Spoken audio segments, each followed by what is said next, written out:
Hi guys, बेटा अभी हम स्टार्ट करने जा रहे हैं stereochemical aspects of nucleophilic substitution reaction. ठीक है, कल हमने SN1 और SN2 पढ़ा था। कल हमने क्या है SN1 और SN2 स्टडी किया था बेटा।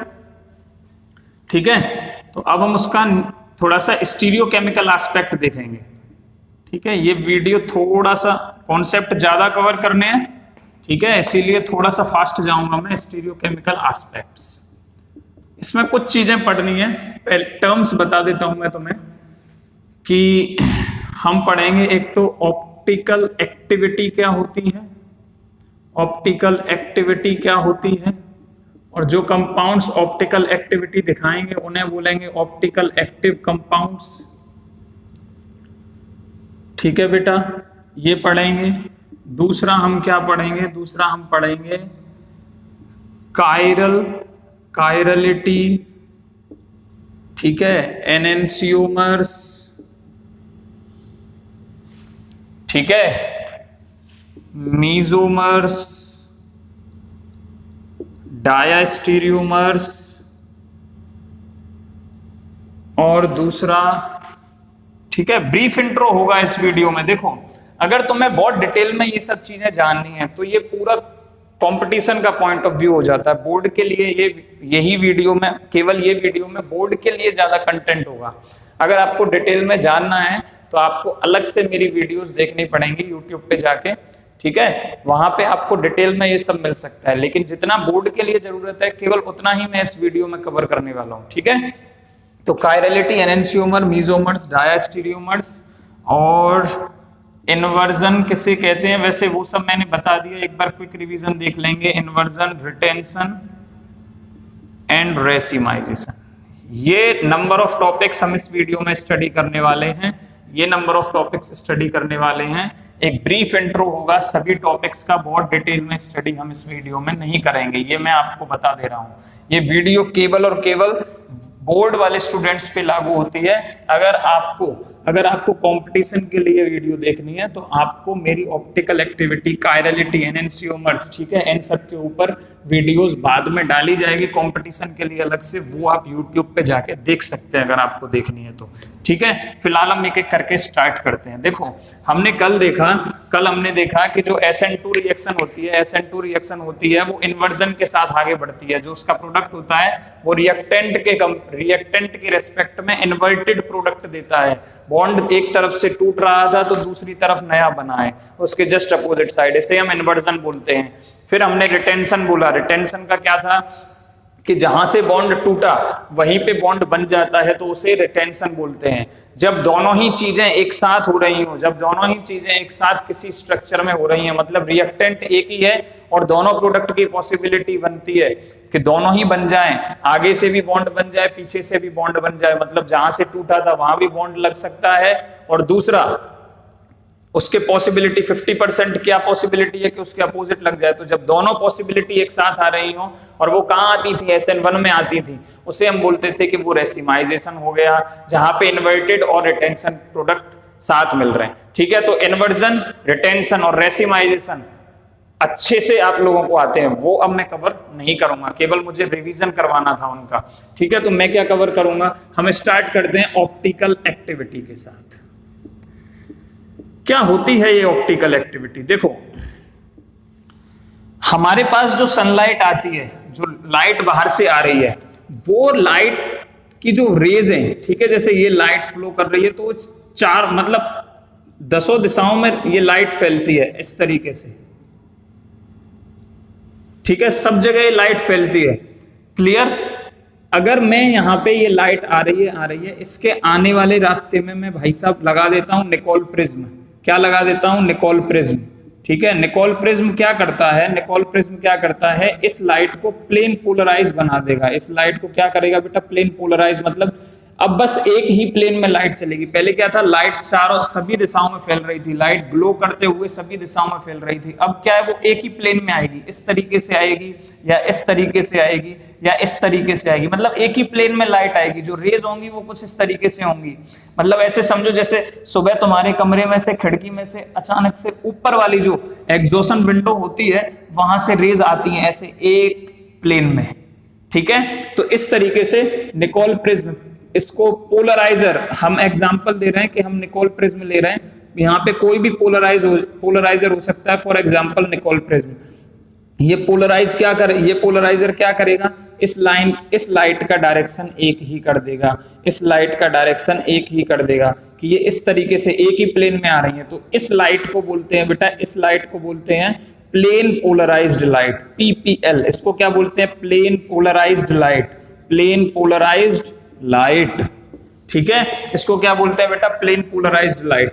नाउ अगर हम आगे बढ़े, अगर हम थोड़ा सा आगे बढ़ते हैं, ठीक है, ये प्लेन पोलराइज्ड लाइट आ रही है, मैंने बीकर में भर के एक कोई कंपाउंड रखा हुआ है, बीकर के अंदर मैंने कोई कंपाउंड रखा हुआ है, ये लाइट ऐसे स्ट्रेट आ रही है। ठीक है, अगर ये केमिकल कंपाउंड, ठीक से समझना, अगर ये केमिकल कंपाउंड इसे किसी भी डायरेक्शन में रोटेट कर दे, ये ऐसे आ रही है और बीकर में यहाँ पे ऐसे आ रही है, बीकर में भरा हुआ एक हमारे पास केमिकल कंपाउंड रखा है, जैसे ही इसमें से निकली तुरंत रोटेट हो गई, कुछ इस तरीके से हो गई। ठीक है, कुछ इस तरीके से हो गई और फिर ऐसे ही आगे बढ़ती है, मतलब ये रोटेट कर देता है। केमिकल कंपाउंड क्या करता है, अगर इसे रोटेट कर देता है किसी भी डायरेक्शन में, चाहे वो इधर हो सकता है, चाहे रोटेशन वो इधर हो सकता है, चाहे वो क्लॉकवाइज हो सकता है, चाहे वो एंटी क्लॉकवाइज हो सकता है। ठीक है, तो जब अगर ये रोटेट कर सकता है तो इस कंपाउंड को बोल देंगे ऑप्टिकल एक्टिव कंपाउंड। क्या बोल देंगे बेटा, ऑप्टिकल एक्टिव कंपाउंड। और कितना रोटेट करता है उस लाइट को, वो इस कंपाउंड की हो जाएगी ऑप्टिकल एक्टिविटी। फिर ये लाइट टेढ़ी हो जाएगी, ये डायरेक्शन कुछ इस तरीके से हो गया, इसने लाइट को रोटेट कर दिया। ठीक है, कुछ डायरेक्शन इस तरीके से हो गया, अब ये लाइट ऐसे चलेगी आगे। ठीक है, दो पॉसिबल डायरेक्शन है, आइदर क्लॉकवाइज, मतलब या तो ऐसे या ऐसे, या तो इस डायरेक्शन में रोटेट करेगा या इस डायरेक्शन में रोटेट करेगा। अगर क्लॉकवाइज करता है तो इसे बोलते हैं बेटा डेक्स्ट्रो रोटेटरी। इसे क्या बोलते हैं, डेक्स्ट्रो रोटेटरी। ठीक है, इसे सिंबलाइज करेंगे जब हम किसी के आगे नाम लिखेंगे तो स्मॉल d और ब्रैकेट में प्लस से। किससे सिंबलाइज करेंगे डेक्स्ट्रो रोटेटरी को, स्मॉल d और ब्रैकेट में प्लस से।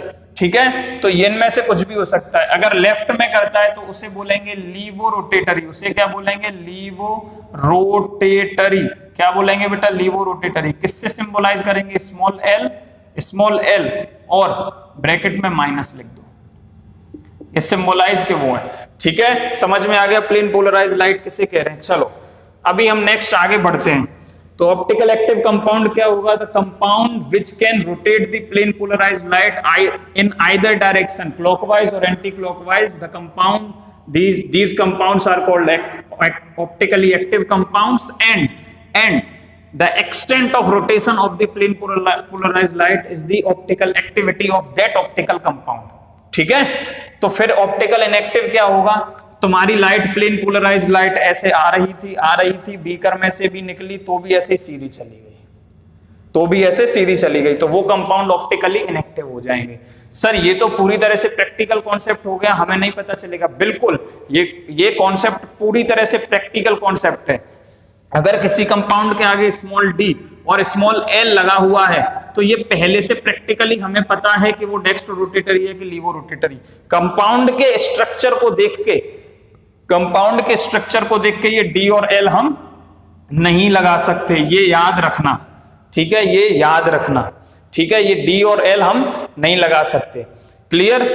अच्छा, तो थ्योरेटिकली हमें कुछ बताया कि हम बता सकते हैं कि कौन सा कंपाउंड ऑप्टिकल एक्टिव होगा, कौन सा कंपाउंड ऑप्टिकल इनएक्टिव होगा। हाँ, हम कुछ हद तक प्रेडिक्शन कर सकते हैं, वो प्रेडिक्शन कैसे होगा देखो। अब तो आगे के टर्म्स इंट्रोड्यूस होते हैं, तो हम आगे उसी तरफ हम डायरेक्शन में बढ़ रहे हैं। तो हम एक बात करेंगे पहले मॉलिक्यूलर एसिमेट्री की। मॉलिक्यूलर एसिमेट्री,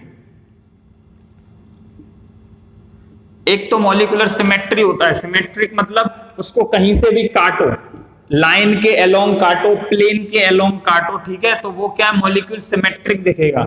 लेकिन मॉलिक्यूलर एसिमेट्री क्या होती है, मॉलिक्यूलर एसिमेट्री वो होती है द कंपाउंड्स या the molecules, the compounds which not having any symmetry, ठीक है, एनी सिमेट्री दैट इज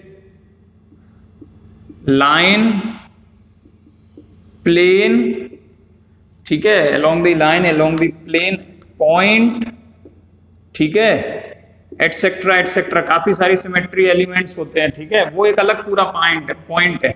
कोई भी सिमेट्री जिसके अंदर नहीं होती है, the compounds which not having any symmetry is are called asymmetric compounds, are called asymmetric compounds. ये तो इसकी बेसिक डेफिनेशन हुई, एसिमेट्रिक कंपाउंड्स, ठीक है। तो एसिमेट्रिक कंपाउंड्स जो होते हैं, अगर हम ऐसे मॉलिक्यूल की बात करें, अगर हम एक मॉलिक्यूल की बात करें जिसके अंदर एक ही कार्बन आ रहा हो, एक ही कार्बन आ रहा हो, मतलब थोड़ा सा टेट्राहेड्रल जैसी शेप दिखा दे, टेट्राहेड्रल जैसी शेप दिखा दे, 4 बॉन्ड दिखा दे, ठीक है। अगर ये चारों बॉन्ड कार्बन के अलोंग चारों बॉन्ड, जो 4 बॉन्ड बना रहा है उसमें ए है, बी है, सी है और डी इससे लगा हुआ है, अगर a not equal to b, not equal to c और नॉट इक्वल टू डी है, मतलब ये चारों ग्रुप अलग अलग हैं, ये चारों ग्रुप इससे लगे हुए अलग अलग हैं, तो ये जो सेंटर है, ये क्या हो जाएगा बेटा, एसिमेट्रिक सेंटर। ये क्या हो जाएगा बेटा, एसिमेट्रिक सेंटर, ठीक है। क्लियर है आपको, एसिमेट्रिक सेंटर बोलते हैं इसे, और स्टीरियो सेंटर भी बोलते हैं,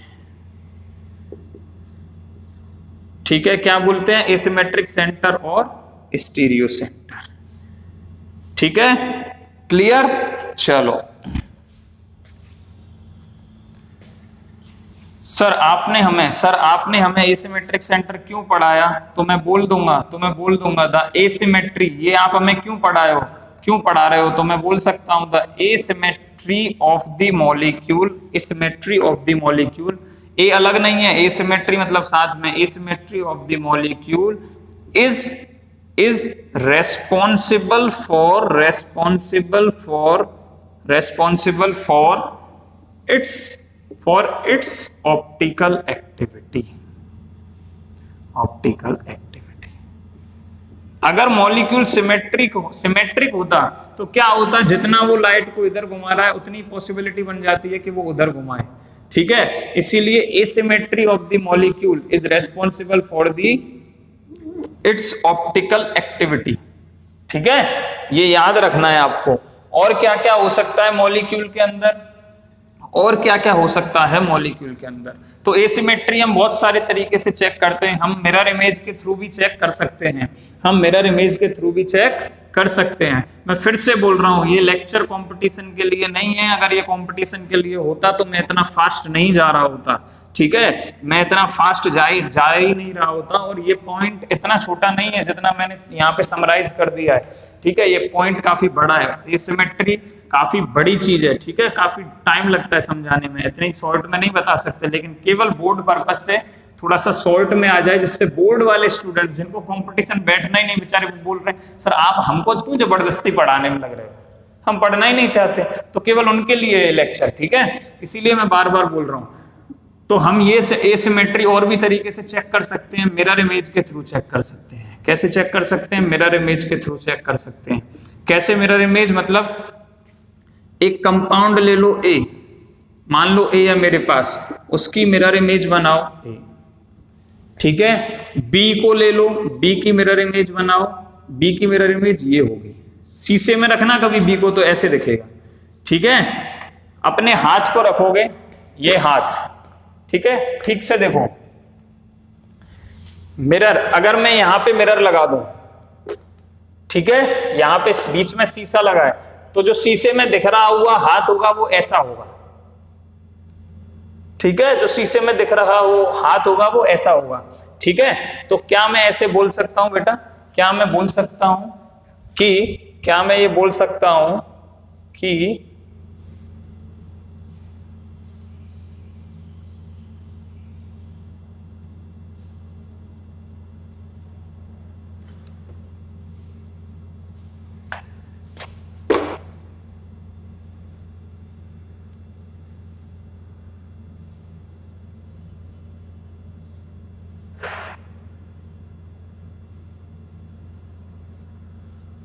थोड़ा सा रफली समझना है, ठीक है, फिर ये मत भूलना, क्योंकि गैप उंगलियों में कम ज्यादा हो सकता है, इसलिए दोनों अलग अलग लग रहे हैं, लेकिन नॉर्मली समझने की कोशिश करना। ये हाथ इसका मिरर इमेज है, ठीक है मिरर इमेज, ठीक है।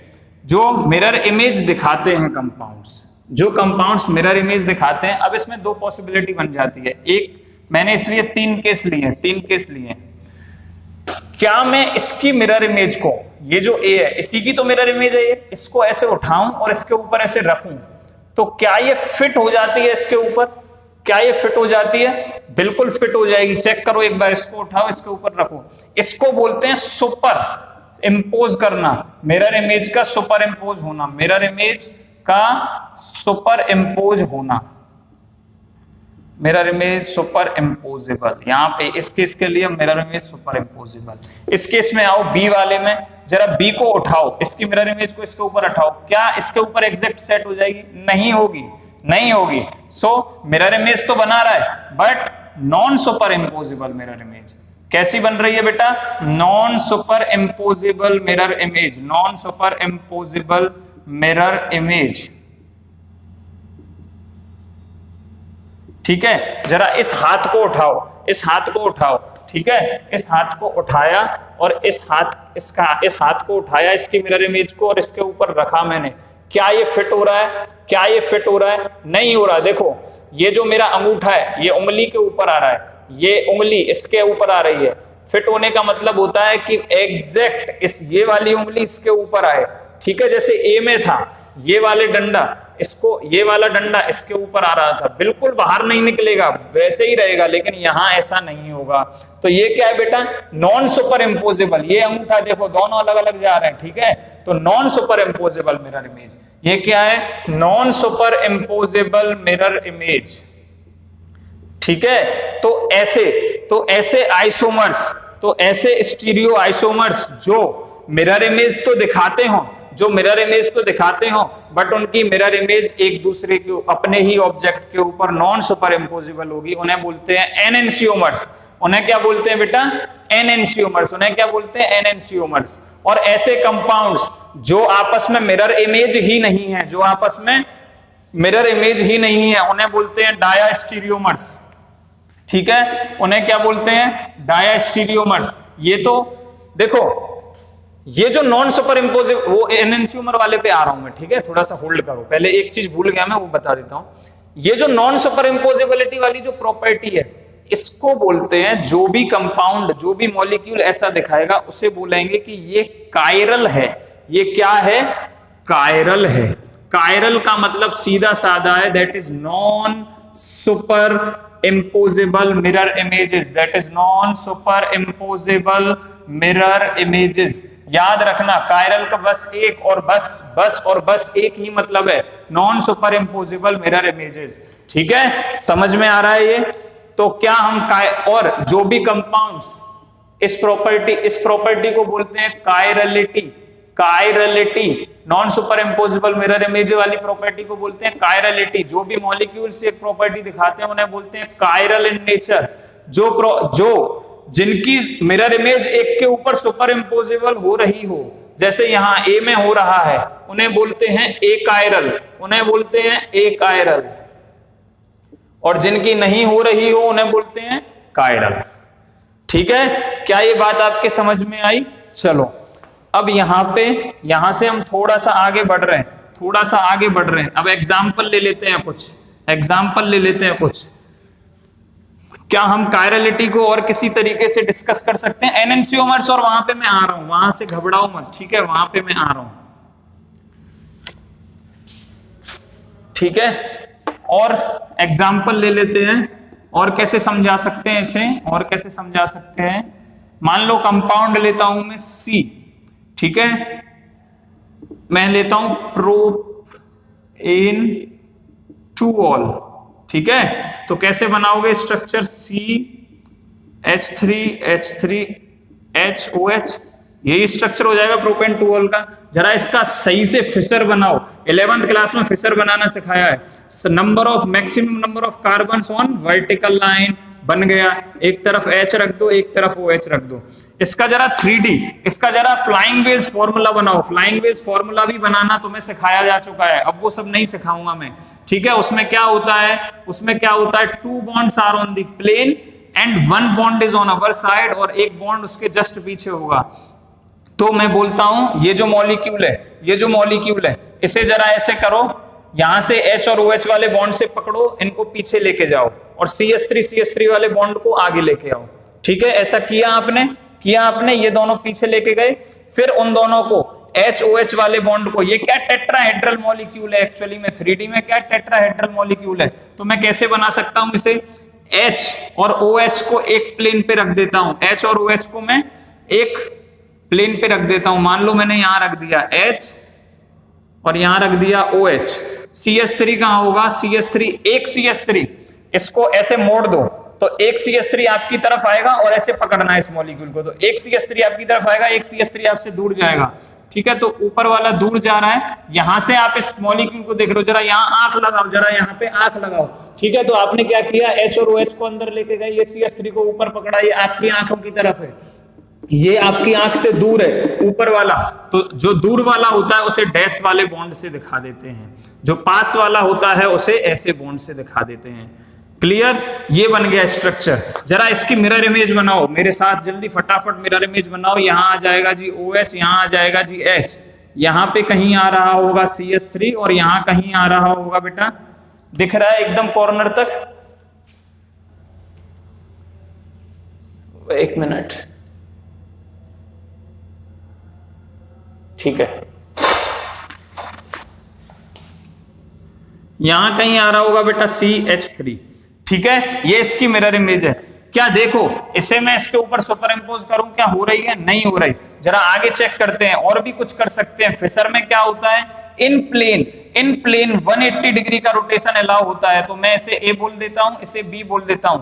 B को मैंने 180 डिग्री से पकड़ के ऐसे घुमाया, 180 डिग्री से ऐसे पकड़ के घुमाया, क्या किया, 180 डिग्री से ऐसे पकड़ के घुमाया, तो तुमको क्या है, वही स्ट्रक्चर देखने को मिलेगा। C, ये वाला C यहां आ जाएगा,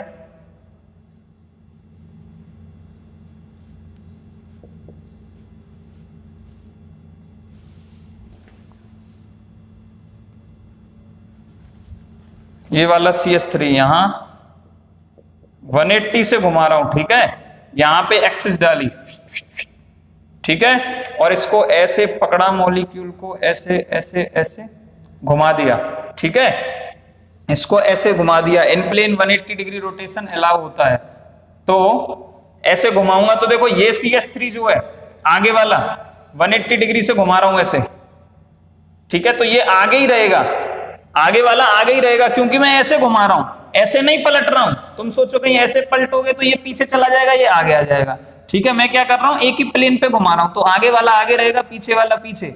OH अपने अपोजिट बॉन्ड पे आ जाएगा, H अपने अपोजिट बॉन्ड पे आ जाएगा। अब जो ये नई मिरर इमेज बनी है, देखो C जो बना है, ये मिरर इमेज नहीं है, बस इसी मॉलिक्यूल को ऐसे रोटेट करके देख रहा हूं मैं। मतलब पहले ऐसे देख रहा था, अब मैं ऐसे गर्दन को टेढ़ी करके ऐसे देख रहा हूं, वो ये मॉलिक्यूल है, वो ये मॉलिक्यूल है, इसे मैंने घुमा के रख दिया। अब इसको जरा उठाओ और इसके ऊपर सुपर इंपोज करो, उठाओ, इसके ऊपर सुपर इंपोज करो, ये CH3 इसके ऊपर आ जाएगा, ये CH3 इसके ऊपर आ जाएगा, ये OH इसके ऊपर आ जाएगा, ये H इसके ऊपर आ जाएगा।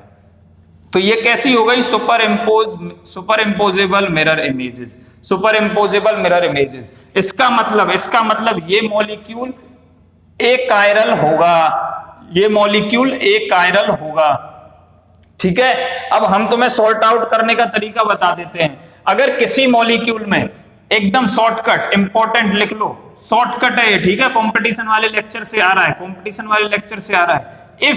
if any molecule have या has only one chiral center, ठीक है। chiral center मतलब यहां पे asymmetric center, यहां पे chiral center और asymmetric center की बात एक ही है, ठीक है। chiral asymmetric center को ही chiral center बोल रहा हूं।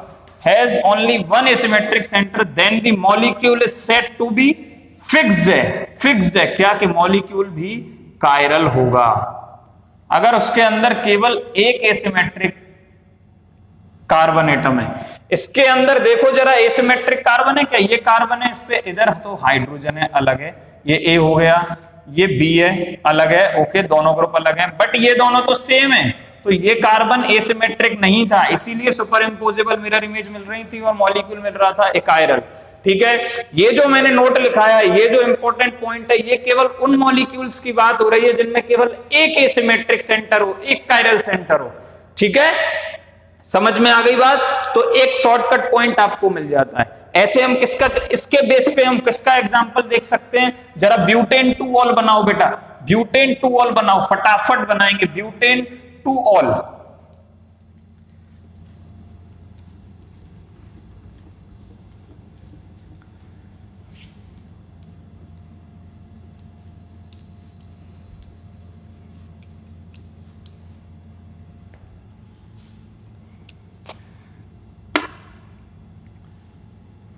अच्छा एक चीज बताता हूं मैं तुमको, देखो ये एक दूसरे की मिरर इमेज है, एक दूसरे की मिरर इमेज है जो नॉन सुपर इम्पोजिबल होती है।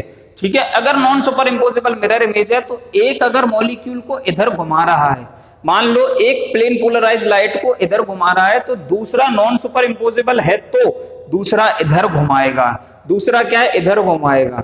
ठीक है, ये याद रखना, कब? जब non super impossible mirror image है। जरा ब्यूटेन 2 ऑल का एग्जांपल लो, जरा ब्यूटेन 2 ऑल का एग्जांपल लो फटाफट, दैट इज C2H5।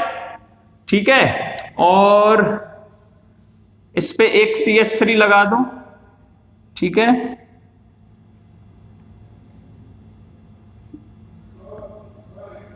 ये क्या हो गया बेटा? ब्यूटेन 2 ऑल हो गया।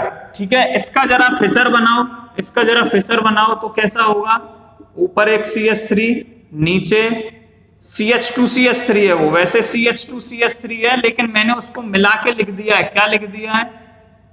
अगर देखो मैं ऐसे लिखता हूं तो ये कायरल सेंटर होगा क्या? तीनों एक जैसे ग्रुप है, नहीं होगा। ये कायरल सेंटर होगा क्या? 2 हाइड्रोजन आ गए इस पे सेम, नहीं होगा। इस पे चेक करते हैं, जब इस पे हम चेक कर रहे हैं तो इस पे देखो एक तो OH है, एक H है, इस पे एक OH है, एक H है। देखो ऊपर वाला ग्रुप, ऊपर वाले बॉन्ड पे क्या लगा है? CH3, अलग है जी। OH, इस वाले में साइड में क्या लगा है? OH, अलग है जी। ठीक है, नीचे वाले में क्या लगा है? पूरा लगा है जी, CH2CH3 गिनना है आपको, ये भी अलग है और ये भी अलग है। तो इसका कायरल सेंटर ये हो गया, इसका कायरल सेंटर ये हो गया। बिना देखे आंख बंद करके लिख सकते हो कि ये मॉलिक्यूल कायरल होगा, ये मॉलिक्यूल कायरल होगा, और 2 non super impossible mirror images देगा। एक राइट में घुमा रही होगी और दूसरा प्लेन पोलराइज लाइट को लेफ्ट में घुमा रही होगी। ठीक है, फिर भी भरोसा नहीं है तो चेक कर सकते हैं, चेक कर लो इसको फटाफट। इसी की मिरर इमेज बना दो, इसकी मिरर इमेज देखो, OH इधर आ जाएगा, CH3 इधर आ जाएगा। देखो 3D में भी बना सकता हूं लेकिन 3D में बना नहीं रहा मैं, कॉम्प्लिकेटेड हो जाएगा नहीं। ठीक है, H इधर आ जाएगा और CH2 CH3 इधर आ जाएगा। ठीक है, अब तुम कुछ भी कर लो, इसको 180 से रोटेट कर लो। ठीक है, चाहे 180 से रोटेट करके देख लो, ये कभी भी A के ऊपर इसकी B मिरर इमेज कभी भी इसके ऊपर सुपर इम्पोज नहीं होगी। इसको अगर तुम ऐसे घुमाते हो तो ये बनेगा, ऊपर CH2 CH3 आ गया, नीचे CH3 चला गया, ये OH यहां पे पूरा 180 से घुमाया आपने। ठीक है, जरा उठाओ इसके ऊपर रखो, H और OH तो फिट हो गए, लेकिन ऊपर क्या है? CH3, इसमें नीचे ऊपर क्या है? CH2 CH3। तो ये तो मैच ही नहीं हो रहा, ये तो मैच ही नहीं हो रहा। इसका मतलब ये दोनों non super impossible mirror images हैं। सर आप ये रोटेट क्या कर रहे हो? ये बेटा मैंने तुम्हें फ्लाइंग वेज से फिशर में कन्वर्ट करना, ये सब 11th क्लास में पढ़ाया है। जरा रिमाइंड करो, पहले ही बोला था कि 11th क्लास की ऑर्गेनिक केमिस्ट्री नहीं पढ़ी तो 12th में कुछ भी समझ में नहीं आएगा। ठीक है, बहुत छोटी छोटी चीजें बार बार बोलता था। ठीक है, 2 महीने तो मैं केवल ऑर्गेनिक केमिस्ट्री पढ़ाई थी, समझ में आ रहा है अब क्यों पढ़ाई थी? नहीं तो कुछ भी स्टीरियो केमिस्ट्री तुम्हारे समझ में नहीं आएगी अगर तुम्हारे पास वो नोट्स नहीं है। क्लियर? और फिर भी तुम्हें दिक्कत है तो मेरा ये जब पार्ट खत्म हो जाएगा, थोड़ा कोर्स कवर हो जाएगा, तो मैं स्पेशल स्टीरियोकेमिकल एस्पेक्ट्स के लिए ऊपर अपनी एक अलग से वीडियो बना के डालूंगा जो 11th क्लास से रिलेटेड होगी पूरी डिटेल में, आप वो देख सकते हो। तब तक के लिए आपको ऐसे ही काम चलाना पड़ेगा बोर्ड के लिए, कंपटीशन के लिए वो एप्लीकेबल है, ठीक है। तो ये आपके समझ में आ गया, ये मॉलिक्यूल कैसा हो गया, कायरल। और कायरल मॉलिक्यूल्स हमेशा ऑप्टिकली एक्टिव होते हैं, पहले ही बोला था, जो non super impossible mirror image होगी वो ऑप्टिकल एक्टिव होगी। क्यों? क्योंकि एसिमेट्रिक सेंटर उसके अंदर है। क्यों? क्योंकि एसिमेट्रिक सेंटर है, वो मॉलिक्यूल एसिमेट्रिक है, उसके अंदर कायरलिटी है, मतलब वो मॉलिक्यूल एसिमेट्रिक है, ठीक है। तो ऑप्टिकल एक्टिव ये कंपाउंड होगा, ठीक है, समझ में आ रहा है, ऑप्टिकल एक्टिव ये कंपाउंड होगा। चलो अच्छा, तो और भी कुछ एग्जांपल्स हो सकते हैं। हाँ, हम आपको एग्जांपल लिख के दे रहे हैं, इनके स्ट्रक्चर आप बना लेना, और बनाओगे जब 3D, ठीक है, 3D क्या, पहले जो स्ट्रक्चर हम बना रहे हैं उसका सही फिशर स्ट्रक्चर बनाना, फिशर प्रोजेक्शन में उसकी मिरर इमेज आप चेक कर लेना, सब में आपको एसिमेट्री ही दिखेगी, सब में आपको कायरलिटी ही दिखेगी, non super impossible mirror images दिखेंगी। एग्जांपल्स लिखो, ये बेटा ये सब स्ट्रक्चर्स आपको सबका स्ट्रक्चर बनाओ फिशर, ठीक है, ये होमवर्क हो गया। 11th क्लास का फिशर प्रोजेक्शन आपको आना चाहिए इसे बनाने के लिए। फिर उनमें कायरल सेंटर देखो, उसकी मिरर इमेज बनाओ, और आपको पता चलेगा ये सभी के सभी मॉलिक्यूल्स कायरल इन नेचर हैं, सभी के सभी मॉलिक्यूल्स कायरल इन नेचर हैं। अब हम मुद्दे पे आते हैं, सर ये कायरलिटी आपने पढ़ाई क्यों? अब हम बताते हैं तुम्हें। एक हेडिंग डाल दो फटाफट से, स्टीरियो आइसोमर्स, एक हेडिंग डाल दो जल्दी से, स्टीरियो आइसोमर्स। क्या डालोगे? Stereo isomers. ये कैसे स्टीरियो ये कौन से आइसोमर्स है सर? ये ऑप्टिकल आइसोमर्स का पार्ट है ऑप्टिकल आइसोमर्स, ठीक है। स्टीरियो आइसोमर्स क्या होते हैं? लिखो, द कंपाउंड्स, द आइसोमर्स, ऐसे लिखो, the compounds having same molecular formula, same molecular formula, same structural formula, same structural formula, but differ in their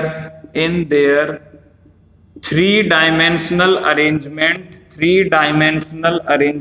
in space, three-dimensional arrangement in space, very important। भाई साहब देखो, जरा पलट के देखो, butane two all अभी जो बनाया तुमने, ठीक है, उसमें, ठीक है, उसका जब तुम 3D बनाओगे तो उसका मॉलिक्यूलर फॉर्मूला भी सेम है, उसका स्ट्रक्चरल फॉर्मूला भी दोनों मिरर इमेजेस का सेम है, दोनों मिरर इमेजेस का सेम है। बस अंतर क्या आ रहा है? बस अंतर क्या आ रहा है कि जब तुम उसका 3D बनाओगे तो कुछ ऐसा बनेगा, कुछ ऐसा बनेगा, C है ना, एक तरफ ऐसे CH3 आएगा, एक तरफ CH2 आएगा, सॉरी C2H5 आएगा, ठीक है, और ये दोनों बॉन्ड प्लेन पे H और OH, ठीक है। एक तो ये पॉसिबिलिटी है। जब इसकी मिरर इमेज हमने बनाई तो इसकी मिरर इमेज बनी बेटा, इसकी मिरर इमेज बनी कि जो यहां पे आ जाता है C2H5 जो है वो यहां आ जाता है,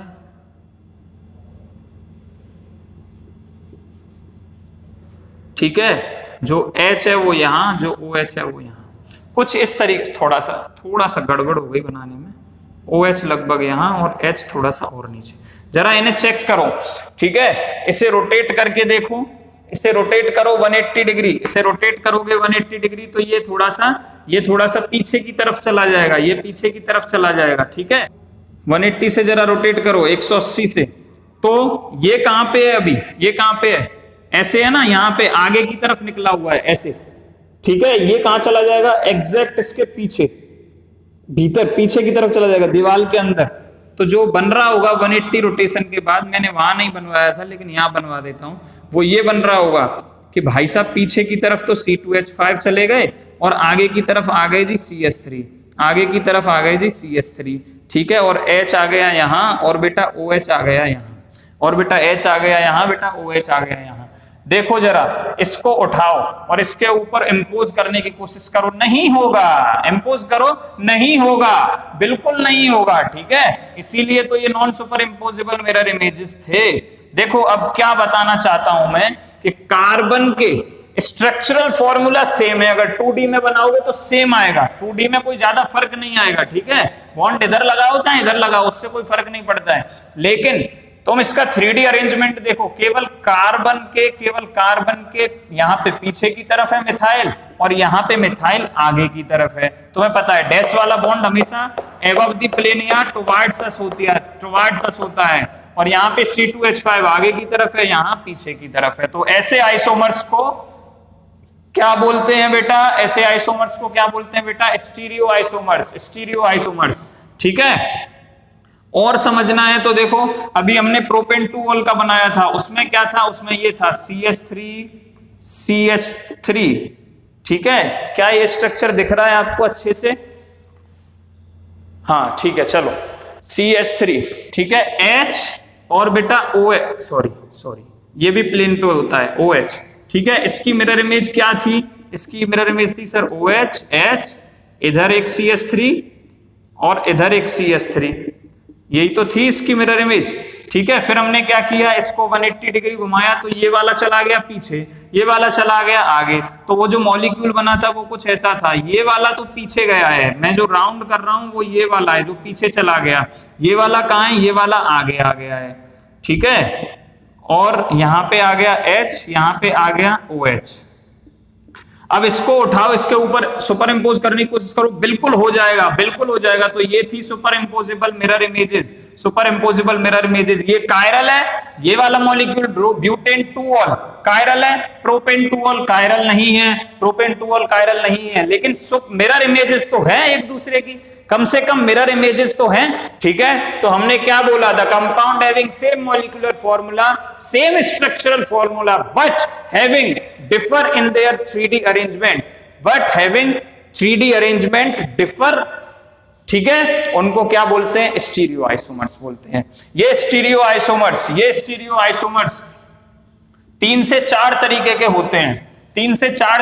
होते हैं। अब हम आपको वो एग्जाम्पल के थ्रू समझाएंगे कितने तरीके के होंगे, ठीक है।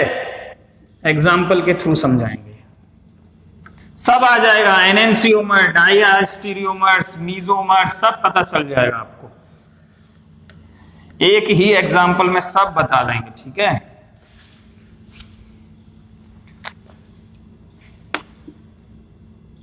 एग्जाम्पल लिखो एक, COOH,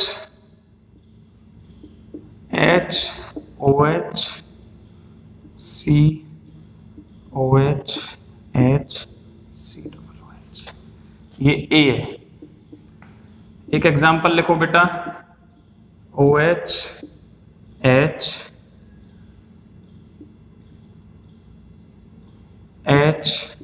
OH, COOH, CH3, B। एक एग्जाम्पल लिखो, HOH, COH, H, COOH, CH3, C। एक एग्जाम्पल लिखो, CHO,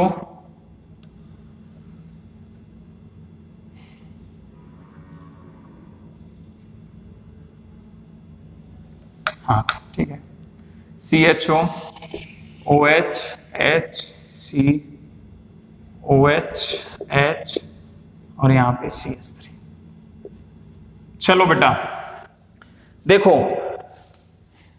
ऐसे कंपाउंड्स जो आपस में मिरर इमेजेस हों, ऐसे कंपाउंड्स, ठीक से एक एक डेफिनेशन पे गौर करना, ऐसे कंपाउंड्स जो आपस में मिरर इमेजेस हों बट नॉन सुपर इंपोजेबल हो, उन्हें बोलते हैं एनेंसियोमर्स। उन्हें क्या बोलते हैं? एनेंसियोमर्स। तो मुझे बताओ इनमें से कौन दोनों एनेंसियोमर्स होंगे?